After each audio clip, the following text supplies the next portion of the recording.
सुन रहा था, जो कुछ भी कहा गया, ये लड़ाई आप लोगों की नहीं थी। ये लड़ाई एरोगेंस वर्सेस इंडिपेंडेंस की लड़ाई। इंडिपेंडेंस हर उस आदमी का जो इस देश का टैक्स पेयर है, हर उस आदमी का जो माचिस से लेकर लैम्बोर्गिनी कार तक खरीद रहा है, वो भी टैक्स पे करता है।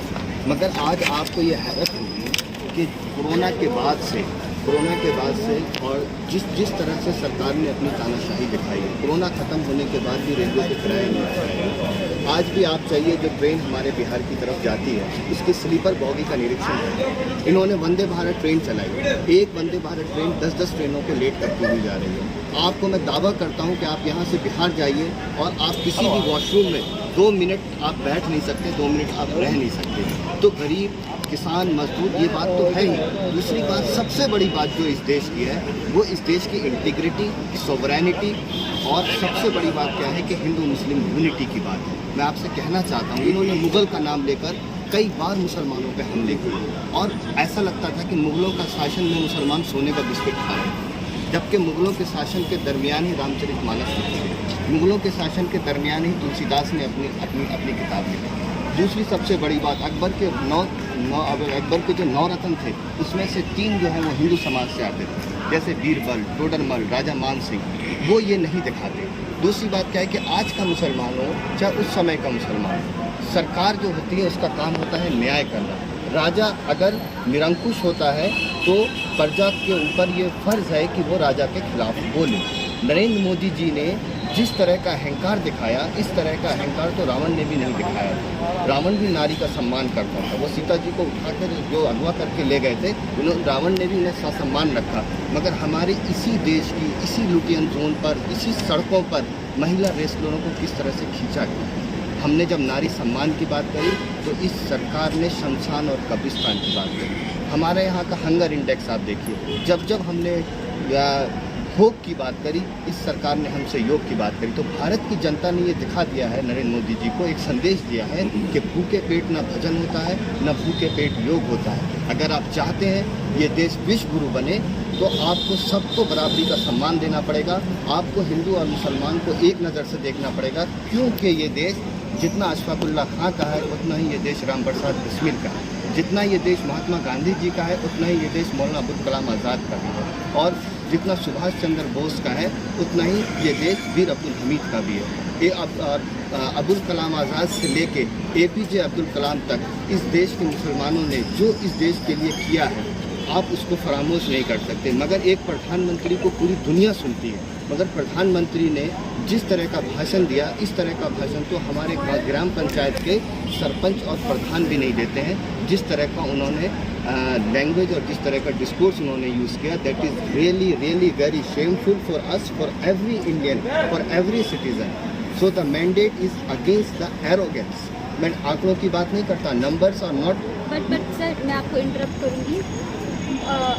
मिस्टर मोदी ने जो करा है वो शायद लोगों ने देखा और शायद इसीलिए उन्होंने उनको वोट आउट करने के लिए इस बार वोट किया।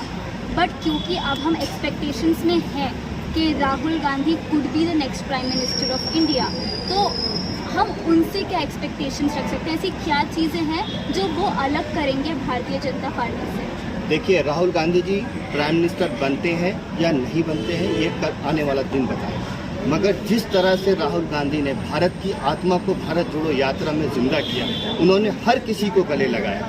आप एक्सपेक्ट कर सकते हो जिसके घर में 4 प्रधानमंत्री रहे हों, वो नई दिल्ली रेलवे स्टेशन के बाहर सड़क पर बैठकर कुलियों से बात करे।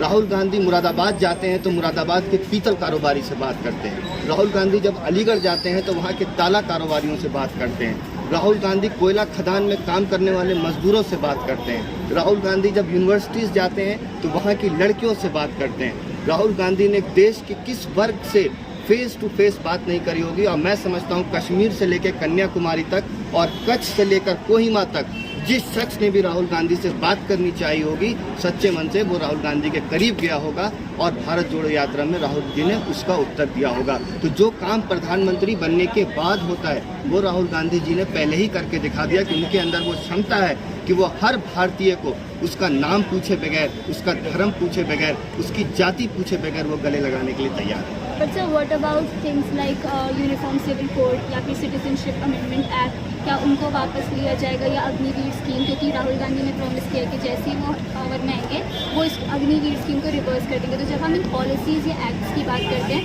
उस पर क्या आने वाली सरकार कर सकती है? Definitely these acts were anti-constitutional, anti-poor and anti-integrity bills, divisive bills. You may call it divisive bills.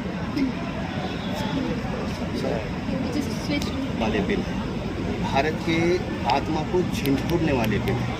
ये वो बिल है जो हमारी साझा विरासत और हमारी जो पुरखों की लड़ाई है, जिस मोहब्बत से, जैसे मैं एक शेर उर्दू में कहना चाहता हूँ, यहाँ पर वो बहुत सटीक होगा कि सींचा है खून से उन तश्ना लबों ने, तब जाके इस अंदाज का मैखाना बनाया है। तो मैं यही कहना चाहता हूँ कि बड़े मुश्किल से इस भारत को सींचा गया है, कई झटके आए, कई चीज़ें आई, बहुत उतार चढ़ाव देखे, मगर कभी ऐसा नहीं हुआ कि ईद और दिवाली पर हम टेंशन में आ जाते हैं, रामनवमी जैसे पर्व में हम टेंशन में आ जाते हैं, होली में हमारे दोस्त हमारे घर आते थे, ईद में जो है हम लोग उनको बुलाते थे। मगर नरेंद्र मोदी जी ने मुगलिया दौर की फेक नैरेटिव चलाकर इस देश के दिलों को बांटने का काम किया है।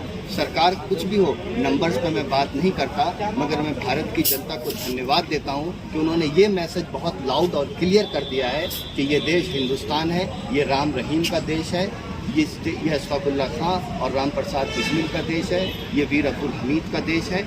और इस देश को बांटने वाले या तोड़ने वाले और दिलों को तोड़ने वाले कामयाब नहीं होंगे। इस देश में राहुल गांधी जी की मोहब्बत की दुकान चलेगी और बहुत ज़ोर से चलेगी, और एक दिन ये दुकान बहुत बड़ा शॉपिंग मॉल बनेगी, और उस मॉल में गेट पर ये नहीं पूछा जाएगा कि तुम हिंदू हो या मुसलमान हो, तुम फॉरवर्ड हो या बैकवर्ड हो, तुम शेड्यूल कास्ट हो या अपर कास्ट हो, सबको न्याय मिलेगा, जैसा कि न्याय पत्र में हमने कहा है। और राहुल गांधी जी ने वो न्याय पत्र देश के जन जन तक पहुंचा दिया है। अगर वो प्रधानमंत्री बनेंगे तो देश के साथ न्याय होगा और एक न्याय की संस्कृति आगे बढ़ेगी। बहुत अच्छे,